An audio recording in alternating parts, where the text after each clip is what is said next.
الحمد للہ رب العالمین والصلاة والسلام علی سید الانبیاء والمرسلین محمد النبی الامی وعلی آلہ واصحابہ اجمعین.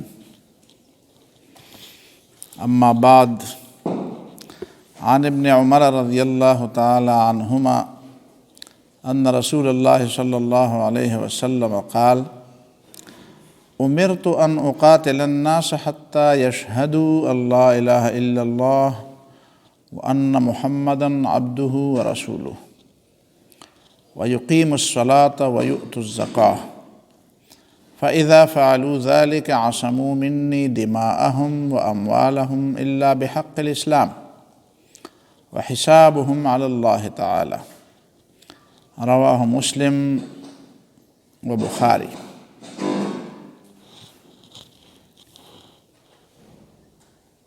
حدیث نمبر 8. بس چھوڑیں اس کو، اب بس خراب کرتے، چھوڑیں اس کو، بس ختم.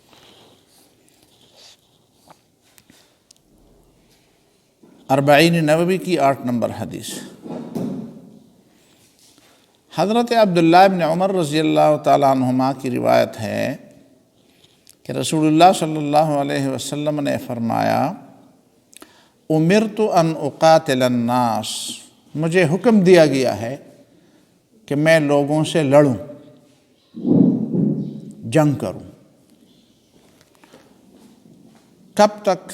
حتیٰ یشہدوا ان لا الہ الا اللہ، یہاں تک کہ وہ اس کی گواہی دیں کہ اللہ کے علاوہ کوئی خدا نہیں،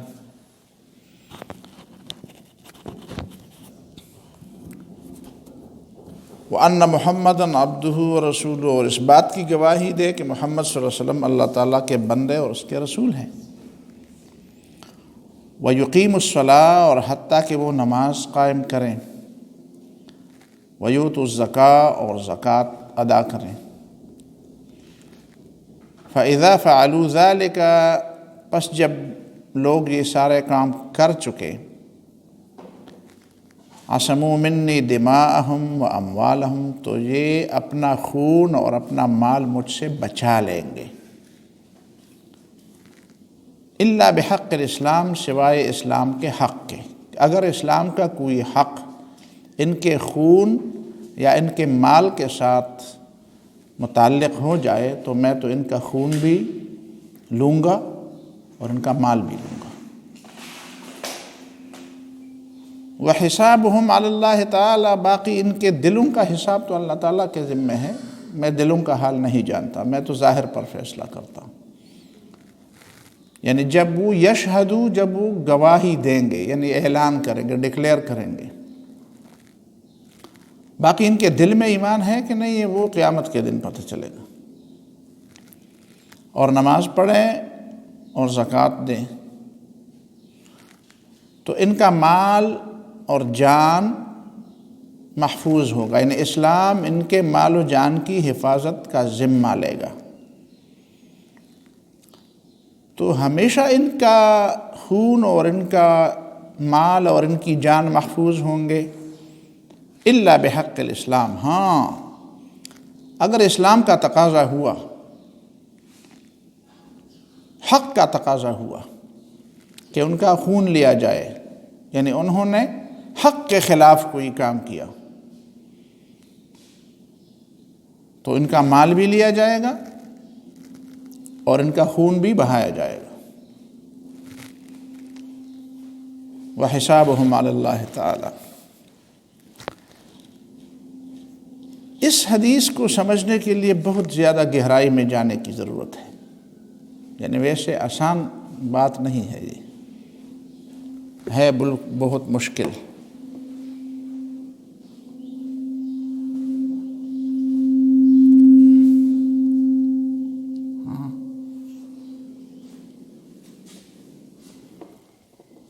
مشکل بات ہے. تمہید کے طور پر اتنی باتیں ذہن میں رہنی چاہیے کہ ایک تو اس حدیث میں ایمان کی دعوت کی بات نہیں کی گئی ہے، اسلام کی دعوت کی بات کی گئی ہے. یہ بہت بڑا مسئلہ ہے. یعنی نبی صلی اللہ علیہ وسلم نے فرد کو جب دعوت دی ہے انڈیویجولی تو ایمان کی دعوت دی ہے، جب اجتماعیت کو دعوت دیتے ہیں تو اسلام کی دعوت دیتے ہیں، جب قوموں کو دعوت دیتے ہیں تو اسلام کی دعوت دیتے ہیں، جب حکمرانوں کو دعوت دیتے ہیں تو اسلام کی دعوت دیتے ہیں۔ یہ بات نہ سمجھنے کی وجہ سے بہت مشکل پیدا ہوتی ہے۔ ایمان کا معاملہ انفرادی بھی ہے، اجتماعی بھی ہے، لیکن اسلام کا عنوان جو ہے یہ اجتماعی معاملات کے لیے ہے جو ظاہر میں دیکھے جاتے ہیں۔ تو حکمرانوں سے، قوموں سے، اجتماعیتوں سے، معاشروں سے اسلام کا جو مطالبہ ہے وہ یہ ہے کہ بس اطاعت کر لو، ڈسپلن مان لو، ہماری قیادت یا ہماری امامت تسلیم کر لو اور اپنی قیادت اور امامت اور اپنی بڑائی سے دستبردار ہو جاؤ۔ ٹھیک ہے؟ فرد کو یہ کہا جاتا ہے کہ پھر تم ایمان صرف ظاہری طور پر وہ نہ کرو، اس لیے کہ دنیا میں تو ہم ظاہر پر فیصلہ کریں گے، لیکن آخرت میں تو ظاہر پر فیصلہ نہیں ہوگا۔ آخرت میں تو حساب ہوگا تو ایمان کا پتہ چلائے گا کہ دل میں کچھ تھا کہ نہیں تھا۔ اس لیے کہ ظاہر میں تو لوگ بہت کچھ کرتے ہیں لیکن دل میں کچھ نہیں ہوتا، تو اللہ تعالیٰ تو اس پہ اجر نہیں دیتا۔ وہاں تو اجر کی بات ہے، یہاں پہ سسٹم کی بات ہے۔ دنیا میں دو باتیں ہیں، ایک لوگوں کی آخرت سنوارنے کے لیے ان کو اس قابل بنایا کہ وہ آخرت میں کامیاب ہو جائیں، یہ بنیادی چیز ہے۔ لیکن ایک دوسرا مقصد یہ بھی ہے کہ دنیا میں ایک ایسا سسٹم بنایا جائے جہاں پہ لوگوں کے لیے آخرت میں کامیابی آسان ہو جائے اور وہاں کی ناکامی لوگوں کے لیے مشکل ہو جائے، تاکہ لوگ وہاں پہ کامیاب ہو جائیں۔ اسی وجہ سے اسلام نے یہ دو اصطلاحات بنائی ہے، ایمان کی اور اسلام کی۔ یہ دونوں الگ الگ اصطلاحات ہیں، ان اصطلاحات کا مقصد یہی ہے۔ عام لوگ کیا تو بڑے اچھے اور سمجھدار لوگ بھی اس فرق کو لحاظ میں نہیں رکھتے، سوچتے نہیں ہیں، اس پہ سمجھتے نہیں ہیں۔ ایک تو یہ بات ہوئی، اس پہ تفصیلی بات پھر کبھی کر دیں گے انشاءاللہ العزیز، اس لیے کہ آج اس حدیث کو ہم مکمل کرنا چاہتے ہیں۔ یہ تو اس کا ایک پہلو ہوا۔ دوسرا پہلو اس کا یہ ہے کہ قرآن مجید میں جو یہ بات ہے کہ لا اکراہ فی الدین، دین میں کوئی جبر نہیں، اس کا مطلب یہ ہے کہ آپ زبردستی کسی کو ایمان کے دائرے میں نہیں لا سکتے اور زبردستی کسی کو مسلمان نہیں بنا سکتے۔ ٹھیک ہے؟ دین کے معاملے میں کوئی جبر نہیں ہے۔ تو اس بات کو بھی سمجھنے کی ضرورت ہے کہ زبردستی کا مطلب، اکراہ کا مطلب کیا ہے؟ اکراہ فی الدین یا اکراہ فی الاسلام؟ وہاں پہ دین کا لفظ ہے، لا اکراہ فی الدین، قد تبین الرشد من الغی، ہدایت گمراہی سے الگ کر کے بتا دی گئی ہے۔ تو اس کا مطلب یہ ہے کہ دین کا وہ پہلو جس کا تعلق ہدایت اور ضلالت سے ہے، اس میں جبر نہیں ہے، اس میں جبر نہیں کرنا چاہیے، اور جبر ہو بھی نہیں سکتا۔ جبر اس لیے نہیں ہو سکتا کہ دل پر کیسے جبر کر سکتے ہیں آپ بندوق کے زور سے، جیل کے زور سے، ہتھکڑیوں کے زور سے، سزا کے زور سے آپ کسی کے دل میں ایمان اور ہدایت کی بات کیسے ڈال سکتے ہیں؟ اس کے لیے تو واعظ ہے، تلقین ہے، دعوت ہے، تعلیم ہے، کردار ہے، اخلاق ہے، تو یہ چیزیں ہیں اس کے لیے۔ ٹھیک ہے؟ البتہ اس کا پہلے بھی میں نے ذکر کیا تھا اور اب بھی ذکر کر رہا ہوں کہ لا اکراہ فی الدین کا مطلب یہ بھی ہے کہ اسلام جبر نہیں کرتا کسی کے اوپر، ہدایت کے لیے جبر نہیں کرتا کہ زبردستی اسے ہدایت دے دے یا زبردستی اس کے دل میں ایمان ڈال دے، لیکن اسلام یہ بھی نہیں برداشت کرتا کہ کوئی دوسرا زبردستی کسی کے دل میں گمراہی ڈالے، کوئی دوسرا زبردستی کسی کو اسلام سے روکے، کوئی دوسرا زبردستی کسی کو کفر پر مجبور کر دے، گمراہی پر مجبور کر دے۔ مجبوری کی کئی شکلیں ہوتی ہیں۔ زبردستی یہ نہیں ہے کہ آپ اس کو گلے سے پکڑ لیں، زبردستی یہ ہے کہ آپ اس کا ناطقہ بند کر دیں، اس کے لیے جانے کے راستے بند کر دیں، نکلنے کے راستے بند کر دیں، زندگی گزارنے کے راستے بند کر دیں، جس طرح ہندوستان میں، فلسطین میں، جس طرح دوسرے علاقوں میں ہوتا ہے، جہاں پہ لوگوں کے لیے جینا دوبھر کر دیا جاتا ہے۔ ہاں، تو اسلام یہ بھی چاہتا ہے کہ یہ بھی کہتا ہے کہ زبردستی ہم نہیں کریں گے، اور کسی مسلمان کو کسی کے اوپر یہ زبردستی نہیں کرنی چاہیے، مرضی ہے اس کی، اللہ تعالیٰ نے اس کو آزاد چھوڑ دیا ہے، مرضی ہے اس کو، فمن شاء فلیؤمن ومن شاء فلیکفر، جس کا جی چاہے تو ایمان لے آئے، جس کا جی چاہے تو کفر کر لے۔ آپ صرف بیان کر دے، تعلیم دے دے، سمجھائیں، دلائل دے دے، مناظرہ بھی کرے، بحث بھی کرے، دلائل بھی فراہم کرے، اپنا زور لگائیں، لیکن وہ زور زبان کی حد تک اور کردار کی حد تک اور تعلیم کی حد تک اور عشق کی حد تک ہو، اس زبردستی کی حد تک نہ ہو کہ آپ دوسرے کا ناطقہ بند کر دے، اس کے راستے بند کر دے، اس کو مجبور کر دے کہ وہ اس کے لیے کوئی راستہ نہ رہے۔ یہ خدا نے یہ کام نہیں کیا ہے، اللہ نے یہ کائنات ایسی نہیں بنائی، بلکہ اللہ نے قرآن بھی ایسا نہیں بھیجا ہے کہ آدمی اس کو پڑھے تو اس کے لیے ایمان لانے کے سوا کوئی چارہ نہ ہو۔ قرآن پڑھنے کے باوجود بھی وہ چاہے تو مانے، چاہے تو نہ مانے۔ لیکن اسلام یہ بھی نہیں چاہتا کہ کوئی دوسرا ایمان کے راستے میں اتنی رکاوٹیں ڈالے کہ لوگوں کے لیے ایمان لانا مشکل بنا دے۔ یہ بھی اسلام نہیں برداشت کرتا۔ نہیں برداشت کرتا کا مطلب یہ ہے کہ اسلام پھر وہاں پہ ڈٹ جاتا ہے، وہاں پہ پھر وہ مقابلے کے لیے آتا ہے سامنے، اور آپ کو مسلمانوں کو کہتا ہے کہ تم بھی مقابلے کے لیے اٹھو، جہاں پہ زبردستی ہو رہی ہو، جہاں پہ ظلم ہو رہا ہو، اسلام کے راستے سے لوگوں کو ہٹایا جا رہا ہو، وہاں پہ آپ ڈٹ جائیں۔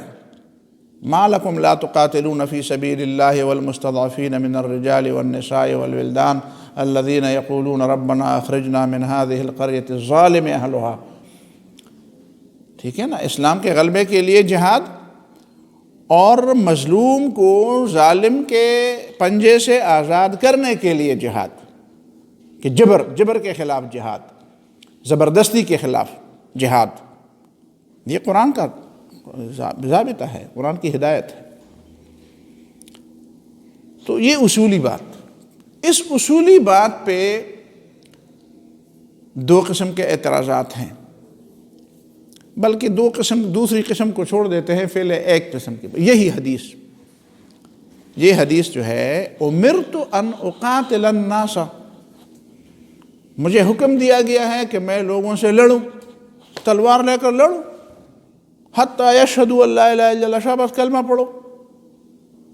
یہ ہے نا یہ حدیث، امرت ان اقاتل الناس، مجھے حکم دیا گیا ہے، اللہ نے مجھے حکم دیا، پیغمبر کو حکم دیا، تو پیغمبر کو حکم ہے تو ہمیں بھی حکم ہے۔ سر ایک بندہ اچھا میں بات پوری کر دوں، پھر ردم ختم ہو جاتا ہے نا، پھر وہ ذہن میں جو ترتیب ہے وہ ترتیب بگڑ جاتی ہے، پھر آخر میں کر لیں گے، معافی چاہتا ہوں۔ تو دیکھیں نا ترتیب خراب ہو گئی۔ اچھا وہ کیا بات تھی؟ امرتو، مجھے حکم دیا گیا۔ جب پیغمبر کو حکم دیا گیا ہے تو اس کا مطلب یہ ہے کہ پیغمبر کی امت کو بھی وہی حکم ہے، پیغمبر کی امت کو بھی وہی حکم ہے۔ اچھا، ان اقاتل الناس حتی یشہدوا ان لا الہ الا اللہ، میں لڑوں لوگوں سے یہاں تک کہ وہ کلمہ پڑھے۔ کیا یہ جبر نہیں ہے؟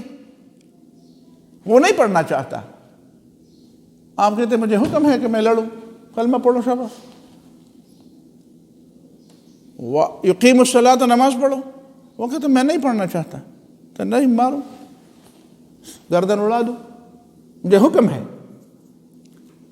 زکوٰۃ دو، دل میں بات ہے یا نہیں ہے وہ چھوڑو، وہ آخرت میں ہے، لیکن سیدھا رہو، کلمہ پڑھو۔ یہ سوال تو پیدا ہوتا ہے، تو پھر اس سوال کا جواب کیا ہے؟ پھر یہ بہت اہم بات ہے۔ اسی سوال اور اسی بات کو سمجھنے کے لیے ہمیں کئی اور چیزیں سمجھنی ہیں، وہ یہ بات ہم نے سمجھنی ہے کہ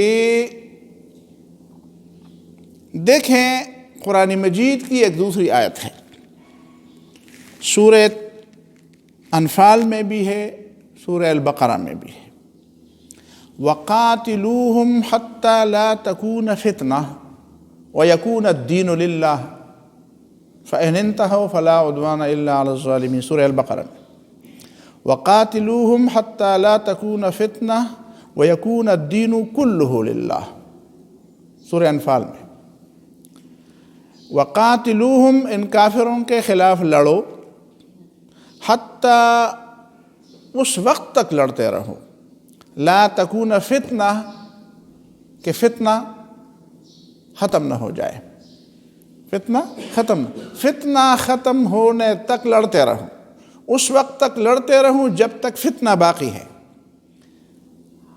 یہ تو منفی پہلو ہوا، فتنہ کو ختم کرنا۔ مثبت مطلب کیا ہے؟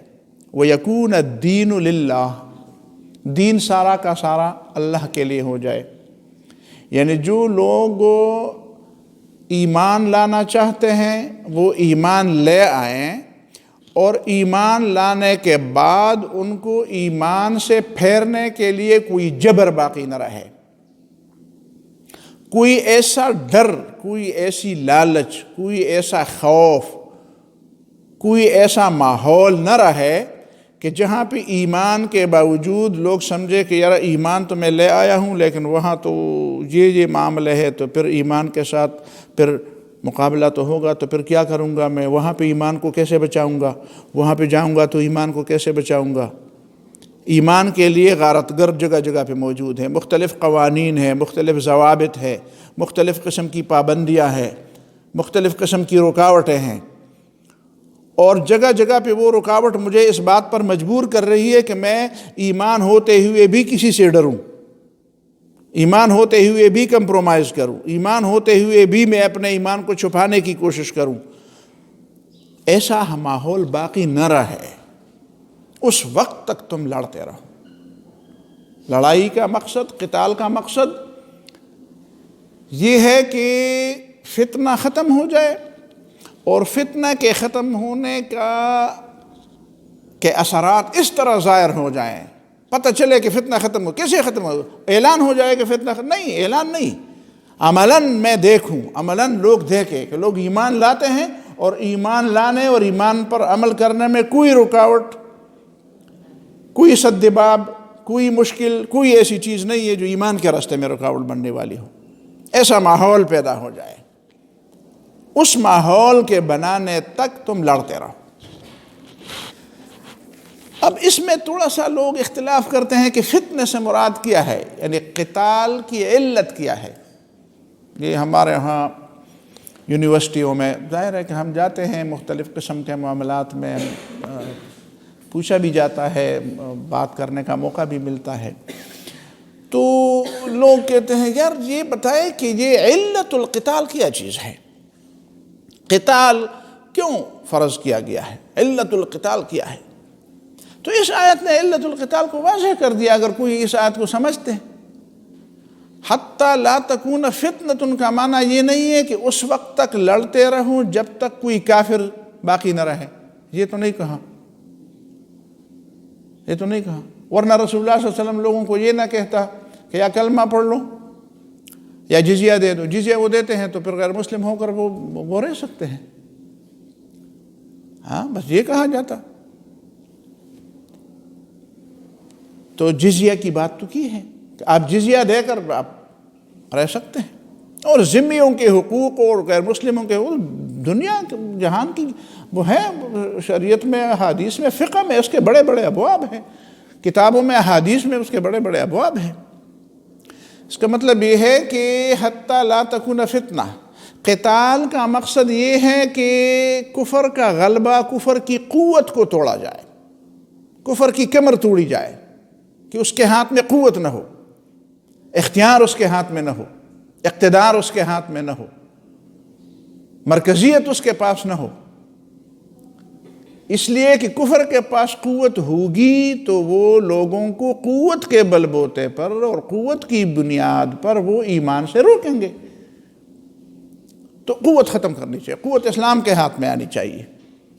اسلام کے ہاتھ میں اس لیے قوت آنی چاہیے حتی لا تکون ویکون الدین کلہ للہ، یکون الدین کلہ للہ کے لیے ضروری ہے کہ خوف و خشیت کے بغیر آزاد طور پر لوگ اللہ کی بندگی کر سکیں۔ تو فتنے سے مراد ہے کہ شرک کا غلبہ ختم ہو جائے، شرک کا غلبہ، شرک کی قوت ختم ہو جائے۔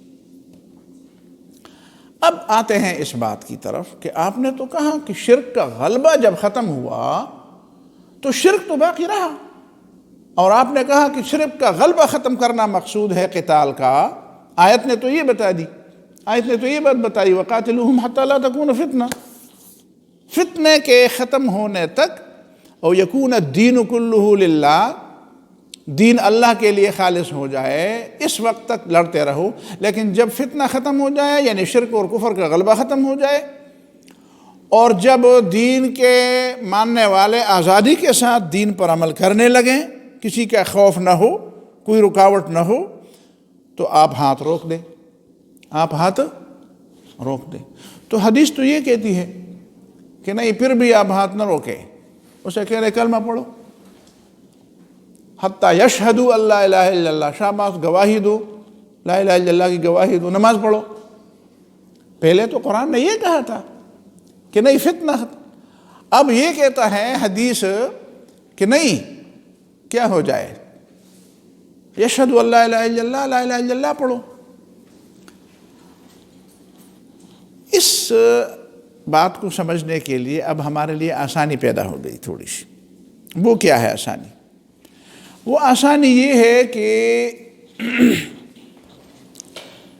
دیکھیں، اسلام کی قوت کا اندازہ یا اسلام کی قوت کا جو مرکز ہے، مرکزیت ہے، اس مرکزیت کے لیے خالص ہونا ضروری ہے۔ یعنی آئیڈیل جو ہوتا ہے، نمونہ جو ہوتا ہے، نمونہ کیسے بنتا ہے؟ نمونہ نہ ہو تو آپ آگے نہیں جا سکتے، کوئی نمونہ تو آپ کو ہونا چاہیے نا۔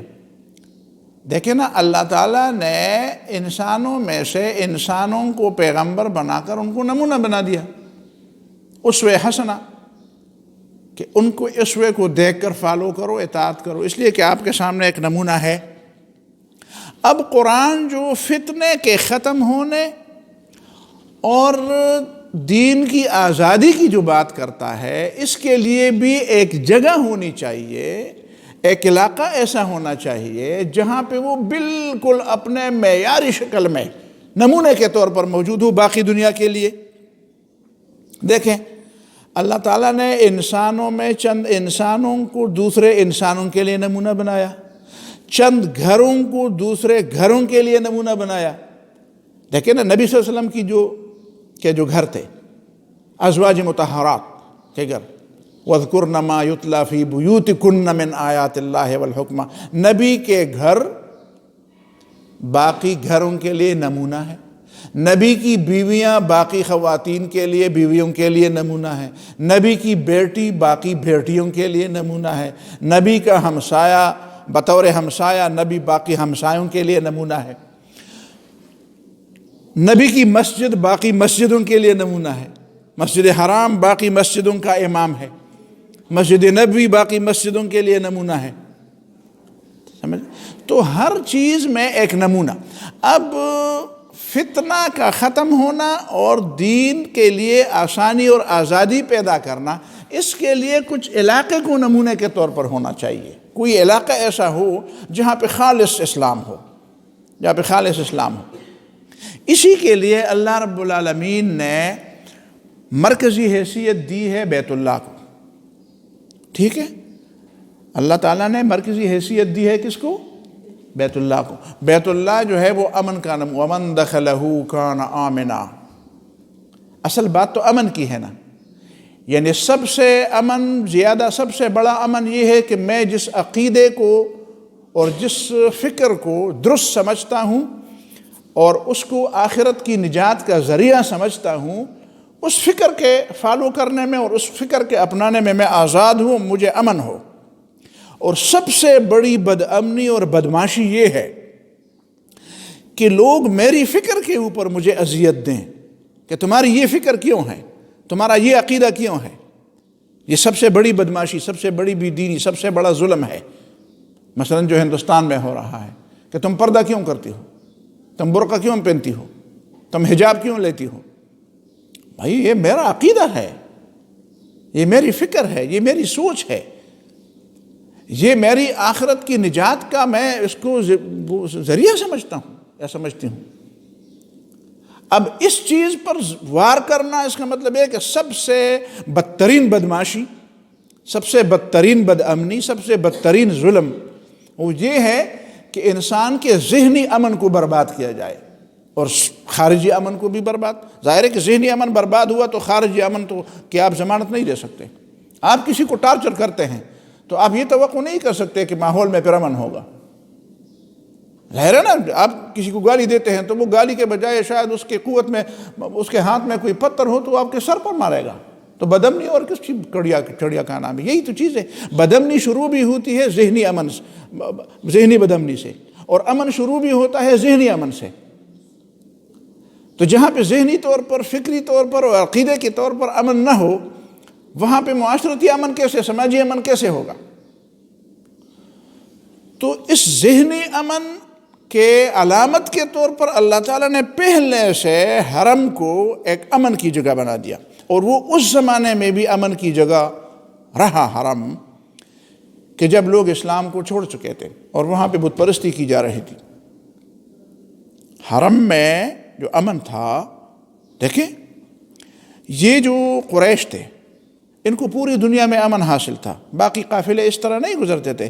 یہ جو ہے لإیلاف قریش ایلافہم رحلۃ الشتاء والصیف، یہ رحلۃ الشتاء والصیف، یہ سفر گرمیوں میں شام کی طرف سفر اور سردیوں میں یمن کی طرف سفر. قافلے تو ہر جگہ آتے جاتے تھے. تو یہ قریش کے لیے کیوں ہے؟ لإیلاف قریش. تو قریش کے لیے کیا خصوصیت تھی؟ قریش کے لیے خصوصیت یہ تھی کہ باقی دنیا کے جو قبائل تھے وہ صرف اشہر حرم میں رجب، شعبان، رمضان اور وہ ذی الحجہ، ذی القعدہ، ذی الحجہ، اسی مہینوں میں وہ سفر کر سکتے تھے جو اشہر حرم تھے. مکے کے جو باشندے ہوتے تھے قریش، وہ سارا سال 12 مہینے وہ جہاں بھی جاتے، اچھا کون ہے یہ لوگ؟ یہ جی حرم والے، اچھا تو اچھے لوگ ہیں، اچھا ان کو کچھ مت کرو، یہ تو اہل اللہ ہے، یہ تو اللہ تعالیٰ کے گھر کے مجاور ہیں، ان کے ہمسائے ہیں، اللہ کے گھر کے ہمسائے اس کے محافظ ہیں، وہاں خدمت کرنے والے، حاجیوں کی خدمت کرنے والے، پانی پلانے والے، ستو کھلانے والے ہیں، ان کو کچھ نہ کہو. تو جو حرم تھا وہ جاہلیت کے زمانے میں بھی اس امن کا مرکز تھا جس امن کا قیام اسلام کا مقصد ہے. فکری امن، اور فکری امن کے ساتھ وہ سماجی امن. تو سماجی امن تو پہلے دیکھیں نا، وہ جو اقبال نے کہا تھا، بھٹکے ہوئے آہو کو پھر سوئے حرم لے چل. ہاں، بھٹکے ہوئے آہو کو، آہو جانتے ہیں نا، آہو وہ ہرن جو ہوتی ہے، ہرن، وہ ہرن تو اس کی شکل، اس کی آنکھیں، اس کی گردن ویسے بھی آدمی کو کھینچتے ہیں. کہتے ہیں یار کم از کم اس کو ماروں نہ تو ویسے تو اس کو پکڑوں. چیز بڑی زبردست ہے، ٹھیک ہے، لیکن اس کے وہ جو نافع ہوتا ہے نا، اس میں مشک ہوتی ہے اور اس کا گوشت بھی بڑا مزیدار ہوتا ہے. تو اس میں کوئی ایسی چیز نہیں، اس کی شکل، اس کا گوشت اور اس کی مشک، اس کی خوشبو، سب چیزیں ایسی ہیں کہ لوگ اس کو شکار کرتے ہیں. تو اقبال کہتا ہے بھٹکے ہوئے آہو کو. اب آہو جو ہے وہ زمین حرم سے نکلا ہوا ہے اور وہ بھٹکتا ہے، شاید کسی شکاری کے جال میں بغیر ارادے کے جا کر پھنس جائے. اب اس کو حرم کا راستہ دکھانا چاہیے کہ تمہارا جو شکار کیا جاتا ہے، تم جگہ جگہ جو مارے جاتے ہو، اسی وجہ سے کہ حرم کے ساتھ تمہارا رابطہ ٹوٹ گیا. حرم میں اس کو لے جاؤ، ہاں پھر سوئے حرم لے چل، اس کو حرم کی طرف لے چل، وہاں اس کو امن ملے گا، وہاں پہ یہ جہاں بھی جائے گی نا اس کو کوئی کچھ نہیں کہے گا۔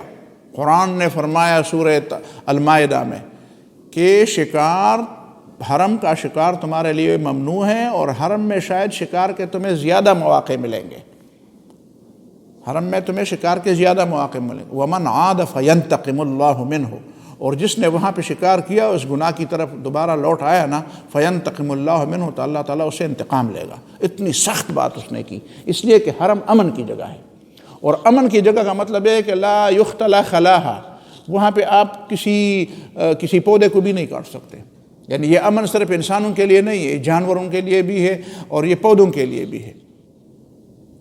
اور وہاں پہ کوئی گری پڑی چیز ہو تو آپ اس کو نہیں اٹھائیں گے تو اس لیے اٹھائیں گے کہ آپ یہ ذمہ داری لے سکتے ہیں کہ یہ گری پڑی چیز اٹھاتے ہیں، اور پھر لمنشدہ جا کر کسی کو بتائیں کہ یہ چیز مجھے ملی ہے، کس کی ہے کہ میں دے دوں۔ اگر تم یہ نہیں کر سکتے ہو تو اس کا مالک معلوم کر لو، تو پھر اس کو رہنے دو، وہ مالک خود آ جائے گا اٹھا لے گا۔ اتنا وہ امن کا وہاں پہ خیال رکھا گیا ہے۔ تو اب بات سمجھ آ جاتی ہے کہ اسلام نے اسی حرم کو امن کی جگہ، مأمن ہے یہ، مأمن یہ امن کی جگہ ہے، ٹھیک ہے، اور اس کو البیت العتیق کہا گیا۔ اب آتے ہیں اس بات کی طرف، قرآن مجید میں کئی آیات میں یہ بھی ہے کہ یہ بیت اللہ الحرام بیت اللہ ہے، جس کو ہم بیت اللہ کعبہ کہتے ہیں، یہ بھی اس کے ارد گرد جو مسجد ہے اس کو بھی بیت اللہ کہا گیا ہے، اس کو بھی مسجد حرام، ٹھیک ہے۔ فَلْيَطَّوَّفُوا بِالْبَيْتِ الْعَتِيقِ، اس بیت عتیق کا طواف کر لیں، تو بیت عتیق سے مراد تو کعبہ ہے۔ اچھا، تو کعبے کے ارد گرد جو مسجد ہے اس کو مسجد حرام کہا گیا ہے، وہ تو ظاہر ہے کہ مسجد ہے، ٹھیک ہے، اس میں بھی مسجد حرام کو جو مقام حاصل ہے وہ پوری مسجد کو حاصل ہے۔ اس کے ارد گرد جو پوری زمین حرم ہے، زمین حرم جس کو کہتے ہیں، جہاں پہ شکار ممنوع ہے، اس کو بھی قرآن نے مسجد حرام کہا ہے، ٹھیک ہے۔ اس میں قرآن مجید میں ہے نا ثم محلها الى البیت العتیق، یہ ہدیے جو تمہارے پاس ہیں ان کے ذبح کرنے کی جگہ البیت العتیق ہے، وہ پرانا گھر۔ تو کیا لوگ مسجد حرام پرانے گھر میں کعبہ میں ذبح کرتے ہیں یا زمین حرم میں؟ زمین حرم میں۔ تو حرم کے جو حدود ہیں، آپ میں سے جو لوگ گئے ہوں وہاں پہ، تو وہ مسجد عائشہ سے لے کر وہ تنعیم تک، تنعیم جو اس کو کہتے ہیں، اس کو تنعیم کہتے ہیں، تنعیم کی کہتے ہیں، مسجد عائشہ بھی کہتے ہیں۔ وہیں سے حدیبیہ کا جو صلح ہوا وہیں پہ وہ جو جگہ ہے شمیسی، اور پھر دوسری طرف جعرانہ جو ہے، طائف کی طرف آپ جائیں گے تو جعرانہ، تو یہ ہے حدود حرم۔ اس دوسری طرف آپ عرفات کی طرف جائیں گے تو عرفات کا علاقہ، منا کے بعد اسی، یہ سارے حدود ہیں، یہ نبی صلی اللہ علیہ وسلم نے متعین فرمائے ہیں کہ یہ ہیں حدود حرم۔ تو ان حدود حرم کو بھی قرآن مجید نے کیا نام دیا ہے؟ البیت العتیق، آزاد گھر۔ ثم محلها الى البیت العتیق، اسی زمین حرم میں جہاں پہ بھی آپ جانور ذبح کریں گے تو یہ حرم کا احترام ہوا۔ حرم کا احترام کا مطلب یہ نہیں کہ مسجد میں ذبح کریں گے، لیکن ایک دائرہ اور بھی ہے، دیکھیں نا، ایک بیت اللہ کا دائرہ، ایک مسجد کا دائرہ، ایک زمین حرم کا دائرہ، ایک دائرہ اس کے بعد بھی ہے۔ وہ دائرہ بعد میں کیا ہے؟ وہ ہے جہاں سے حج اور عمرہ کی نیت کرنے والے کے لیے بغیر احرام کے آگے جانا ٹھیک نہیں ہے، اس کو کہتے ہیں حدود میقات، مواقیت حرم، مواقیت حرم۔ جس طرح مدینہ ہے تو مدینہ منورہ سے آپ نکلتے ہیں نا، ابیار علی جس کو کہتے ہیں، پرانے زمانے میں مدینے سے باہر تھا، اب تو مدینے کے اندر ہو گیا، وہی ابیار علی، یلملم، ذات عرق، فلان جگہ، میلوں میلوں دور، سینکڑوں میل دور کا علاقہ، اس کو بھی کیا کہا گیا ہے؟ اس کو بھی بیت اللہ کہا گیا ہے، اس کو بھی کعبہ کہا گیا ہے۔ دیکھیں نا، ذَلِكَ لِمَن لَّمْ يَكُنْ أَهْلُهُ حَاضِرِ الْمَسْجِدِ الْحَرَامِ، یہ حج اور عمرہ ایک سفر میں جمع کرنا ان لوگوں کے لیے ہے جن کے بال بچے مسجد حرام کے اندر نہ ہوں۔ اس کا مطلب کیا ہے؟ یعنی میقات کے اندر نہ ہوں۔ تو اس کا مطلب یہ ہے کہ میقات، مواقیت جو ہے سینکڑوں سینکڑوں میل کا علاقہ، اسی کو بھی مسجد حرام کہا گیا ہے۔ اسی کو بھی کیا کہا گیا ہے؟ مسجد۔ تو یہ تو مسجد ہوئی۔ اب مسجد کے تو مقتدی تو ہوں گے نا، مسجد کے ارد گرد تو گھر ہوں گے، بھائی مسجد میں کیسے لوگ آئیں گے؟ خالی جگہ پر مسجد ہوگی، ادھر ادھر لوگ نہیں ہوں گے، تو پھر مسجد آباد کرنے والے کہاں ہوں گے؟ یہ تو پوری میقات والی زمین ہو گئی مسجد۔ اب نبی صلی اللہ علیہ وسلم نے ایک حدیث بیان کی، وہ کیا؟ نبی نے فرمایا کہ ابراہیم علیہ السلام نے مکہ کو حرم قرار دیا تھا، میں مدینے کو بھی حرم قرار دیتا ہوں۔ ایک یہ بات، تو مدینہ بھی اس میں شامل ہو گیا۔ دوسری حدیث نبی صلی اللہ علیہ وسلم نے بار بار نبی صلی اللہ علیہ وسلم نے، اور اپنے مرض الوفات میں بار بار نبی صلی اللہ علیہ وسلم نے بتائی یہ حدیث، اور حضرت عمر رضی اللہ عنہ کہتے ہیں کہ مجھے تو وصیت کی نبی صلی اللہ علیہ وسلم نے کہ لا یبقى فی جزیرۃ العرب دینان، جزیرۃ العرب میں دو دین جمع نہیں ہو سکتے، یا اسلام ہوگا یا کوئی دوسرا، بس اسلام کی یہ جگہ ہے، اس کے علاوہ کوئی دوسرا دین یہاں پہ نہیں ہو سکتا۔ اخرج الیہود والنصارى من جزیرۃ العرب، جزیرۃ العرب سے یہود و نصارہ کو نکالو۔ اخرج المشرکین من جزیرۃ العرب، جزیرۃ العرب سے مشرکین کو نکال دو۔ اسی وجہ سے تو حضرت عمر رضی اللہ تعالیٰ عنہ کے زمانے میں جب خیبر میں یہود تھے تو حضرت عمر نے وہاں پہ جا کر ان کو کہا کہ جاؤ، انہوں نے کہا نبی صلی اللہ علیہ وسلم نے ہمیں یہاں پہ چھوڑا ہے، اس نے کہا نبی صلی اللہ علیہ وسلم نے ہمیں یہ کہا ہے کہ میں نے تو چھوڑا ہے ایک وقت کے لیے، پھر مجھے حکم دیا کہ نکالو، تو نکال دیے گئے۔ پورا جزیرۃ العرب جو ہے یہ گویا کہ اسلام مسجد حرام کا محلہ ہے، سادہ سی بات ہے، یہ مسجد حرام کا محلہ ہے۔ تو اس پورے جزیرۃ العرب میں دو دین نہیں باقی رہ سکتے، بس اس میں صرف ایک دین اسلام، اس لیے کہ یہ اسلام کا مرکز ہے۔ یہاں پہ مستقل طور پر کسی غیر مسلم کے لیے رہائش یا مستقل طور پر ان کی آبادیاں ہوں، ظاہر ہے کہ ان کی آبادیاں ہوں گی تو ان کا اپنا وہاں پہ ان کی اپنی تہذیب ہوگی، ان کی اپنی معاشرت ہوگی، ان کے اپنے رسوم و رواج ہوں گے، طرز و اطوار ہوں گے، ان کے اپنے عبادت کے طریقے ہوں گے۔ یہ چیزیں جزیرۃ العرب میں ممنوع ہے، یہ نہیں ہے، ٹھیک ہے۔ البتہ انفرادی طور پر شخصی طور پر سوال لوگ کرتے ہیں، یہ میں نے اس لیے میں اس پہ کافی سوچ رہا ہوں، ایسی بات نہیں ہے کہ میں بغیر سوچے، میں پورا تیاری کر کے اور ان ساری چیزوں کو میں پیش نظر رکھتا ہوں۔ حضرت عمر رضی اللہ تعالیٰ عنہ کو جس غلام نے شہید کیا تھا وہ تو کیا تھا؟ مجوسی تھا، فیروز ابو لولو، ہاں، تو وہ کیسے مدینے میں رہتا تھا؟ اسی لیے میں نے آپ کو بتایا کہ دیکھو انفرادی طور پر تو ٹھیک ہے، کبھی انفرادی طور پر کوئی رہتا ہے، لیکن جب ان کی ایک اجتماعیت بنتی ہے، جب ان کے محلے بنتے ہیں، پھر جب ان کے رسم و رواج وہاں پہ ہوتے ہیں، پھر ان کے لیے عبادت خانے وہاں پہ کھلتے ہیں، پھر ان کے عبادت کے طور طریقے اور یہ فلان وہاں پھر ان کے ساری چیزیں، پھر آپ کو نہیں یہ انفرادی طور پر رہے تو رہے، اپنے گھر کے اندر جو کچھ بت بنائے رکھے، کیا کرے تو وہ اس کی اپنی بات، لیکن وہاں پہ ان کو یعنی کہ ایک اجتماعیت قائم کرنے کے لیے نہیں چھوڑا جائے گا۔ تو اس حدیث کا تعلق جزیرۃ العرب سے ہے، پوری دنیا سے نہیں ہے۔ ابھی سمجھ آ گئی بات کہ امرت ان اقاتل الناس، مجھے حکم دیا گیا ہے کہ میں کن لوگوں سے لڑوں؟ جو مسجد حرام کے محلے والے ہیں، جو مسجد حرام کے ارد جزیرۃ العرب والے ہیں۔ پورے جزیرۃ العرب میں کسی کافر کو نہیں چھوڑتا، بس یشہد ان لا الہ الا اللہ اور ویقیم الصلاۃ ویؤتوا الزکاۃ، یہ کام کریں گے تو میں آپ کو جزیرۃ العرب میں چھوڑوں گا، اور یہ کام نہیں ہوں گے تو نکل جاؤ، سیحوا فی الارض۔ اور کیا کہتے ہیں؟ 4 اشہر، 4 مہینے کی مہلت دی تھی نبی صلی اللہ علیہ وسلم نے، قرآن مجید نے مہلت دی تھی کہ 4 مہینے رہو، اور 4 مہینے کے بعد پھر کیا ہوگا؟ کوئی کافر یہاں پہ پایا گیا تو اس کی گردن اڑائی جائے گی۔ باقی دنیا میں ایسا نہیں ہے، ہندوستان میں ایسا نہیں ہے، پاکستان میں ایسا نہیں ہے۔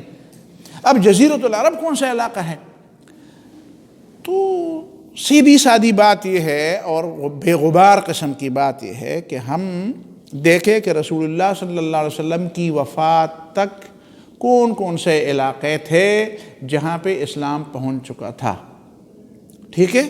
تو نبی صلی اللہ علیہ وسلم کی وفات کے وقت یمن میں، بحرین میں، یہ جو خلیجی ممالک ہیں جن کو خلیجی ممالک کہتے ہیں، یمن کے ساتھ ہی خلیجی ممالک تو آج عام طور پر صرف ان 6 ممالک کو کہتے ہیں جو پیٹرول پیدا کرنے والے ممالک ہیں نا، جو اوپیک ممالک ہیں، لیکن یمن بھی اس میں شامل ہے۔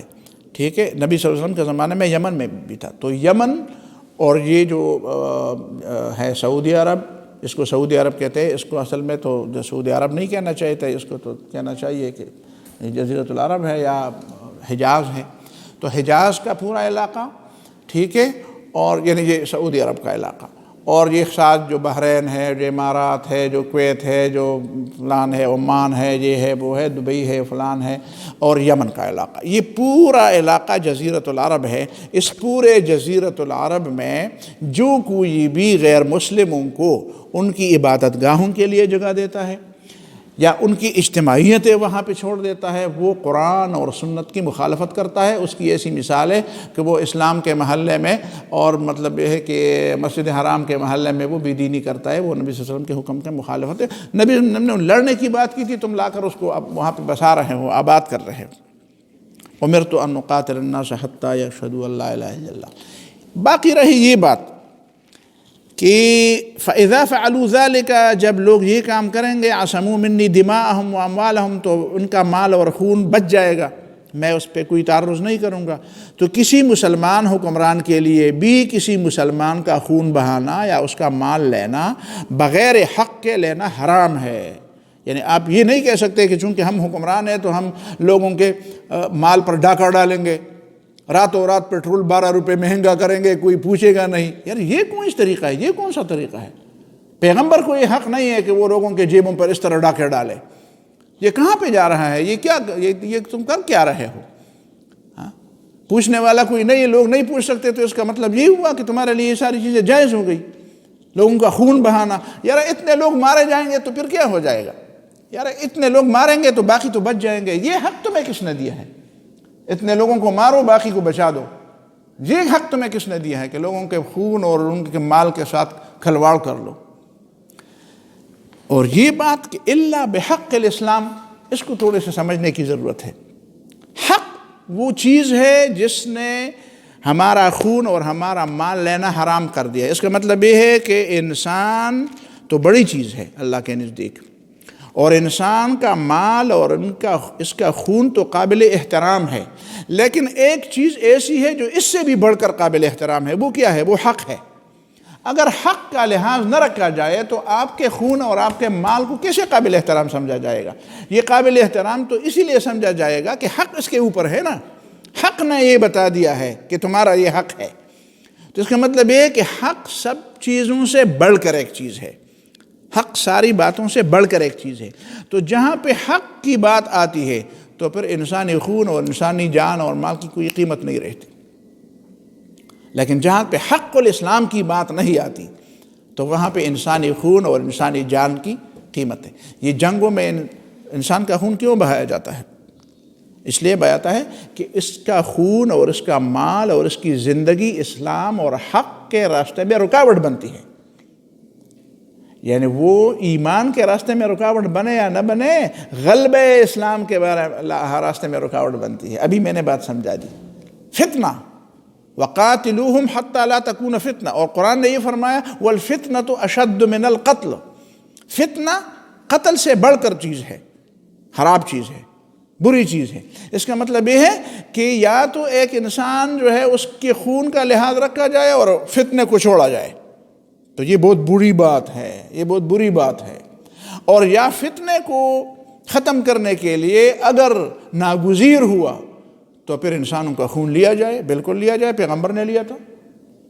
مال لیا جائے، پیغمبر نے لیا تھا. غنیمت، غنیمت کس کو کہتے ہیں؟ غنیمت کا مطلب کہ وَاعْلَمُوا أَنَّمَا غَنِمْتُم مِّن شَيْءٍ، تم نے جو غنیمت میں جو کچھ لیا وہ غنیمت کیا ہے؟ غنیمت تو وہی چیز ہے جو پہلے ان کے پاس تھی اور اب تمہارے ہاتھ میں آ گئی، بغیر کسی کے آپ نے اس کے کلائی مروڑ کر لے لی. تو یہ کیوں لینا جائز ہوا؟ اس لیے کہ وہ مال اور وہ خون اور وہ انسانی حرمت وہ فتنے کے لیے کام کر رہی تھی اور حق کے لیے رکاوٹ بن رہی تھی. تو حق جو ہے وہ انسانی خون، انسانی جان اور انسانی مال سے بڑھ کر ایک چیز ہے. اور وہ حق کیا ہے؟ وہ ہے دین کا غلبہ. ٹھیک ہے؟ اور حق کے مقابلے میں وہ چیز کون سی ہے جس کو مٹانا ہے؟ وہ ہے فتنہ. اور فتنے کا مطلب کیا ہے؟ فتنے کا مطلب یہ نہیں ہے کہ وہ کفر کرتے ہیں. فتنے کا مطلب یہ ہے کہ وہ لوگوں سے زبردستی لوگوں کو اسلام سے روکتے ہیں. اب کیسے روکتے ہیں؟ ایک بات رہ گئی، وہ انشاءاللہ اگلے درس میں. وہ بات کیا ہے؟ وہ بات یہ ہے، ایک سوال یہ ہے کہ چلو حرم بھی آپ نے لے لیا، ٹھیک ہے، اور وہیں پہ بھی آپ نے معیاری نظام قائم کر دیا، وہاں پہ آپ کسی غیر مسلم کو نہیں چھوڑتے. لوگ کہہ رہے یار نہیں چھوڑتے، یہ تو غلط کرتے ہیں. تو میں نے کہا ویٹیکن میں آپ کسی مسلمان کو چھوڑتے ہیں؟ ہاں، ویٹیکن میں چھوڑتے ہیں مسلمان کو؟ یہ آپ نے کہاں سے سیکھی ہے یہ بات؟ پھر ہمارا بھی ایک طریقہ ہے نا. تم اپنی طرف سے ویٹیکن تم نے بنایا. اب عیسیٰ علیہ السلام نے تو ویٹیکن کی بات نہیں کی ہے کہ اس طرح کے ویٹیکن بناؤ، اس میں کسی کو نہ چھوڑو. ہماری بات تو یار ہم تو بندے ہیں یار، ہم تو خدا کی بات مانتے ہیں، ہم تو رسول صلی اللہ علیہ وسلم کے مطیع فرمان ہیں، ہم تو نبی صلی اللہ علیہ وسلم پر ایمان رکھتے ہیں. ہم تو اپنی طرف سے کوئی چیز نہیں بناتے، جو اللہ اور اس کے رسول نے بنائی وہی بات کرتے ہیں. ہم تو اس کے بندے، اللہ کے بندے ہیں اور رسول کے امتی ہیں، تو فرمان اور حکم ہم ان کا مانیں گے. لیکن بہرحال یہ کام تو آپ نے کر لیا. لیکن یہ بات کہ آپ نے دیکھو، آپ نے دنیا کے حکمرانوں کو بھی لکھا اسلم تسلم. یار نبی صلی اللہ علیہ وسلم نے رومیوں کو لکھا مسلمان ہو جاؤ بچ جاؤ گے، اور صحابہ کرام نے ایرانیوں کو لکھا، دوسرے بادشاہوں کو لکھا یار مسلمان اسلام لے آؤ بچ جاؤ گے. تو آپ تو کسی جگہ رکتے نہیں ہیں یار. آپ کی تلوار تو جب نکلتی ہے تو پھر نیام میں جاتی نہیں ہے، تو پوری دنیا پر قبضہ کرنا چاہتے ہیں. تو یہ کیسے ہے؟ پھر سارے لوگ جو ہیں یار، وہ تو یار فرانس والے مثال کے طور پر، برطانیہ والے، امریکہ والے، وہ آپ کو کہیں گے کہ یار چھوڑو یار یہ حرم بھی تمہارا، یہ سارے جو مسلمان تو چھوڑو. آپ کہتے ہیں نہیں آپ کو مسلمان ہو جاؤ ورنہ خیر نہیں ہے، یا جزیہ دے دو. تو یہ بات پھر آپ کہاں سے کرتے ہیں؟ اسی سوال کا جواب انشاءاللہ میں بھرپور طریقے سے دوں گا اگلے درس میں انشاءاللہ. ٹھیک ہے جی. اقول قولی ھذا واستغفر اللہ لی ولکم ولسائر المسلمین فاستغفروہ انہ ھو الغفور الرحیم. دبن کا نبی عبدی تپوس کہیں. اچھا جی، اب آپ سوال اٹھائیں.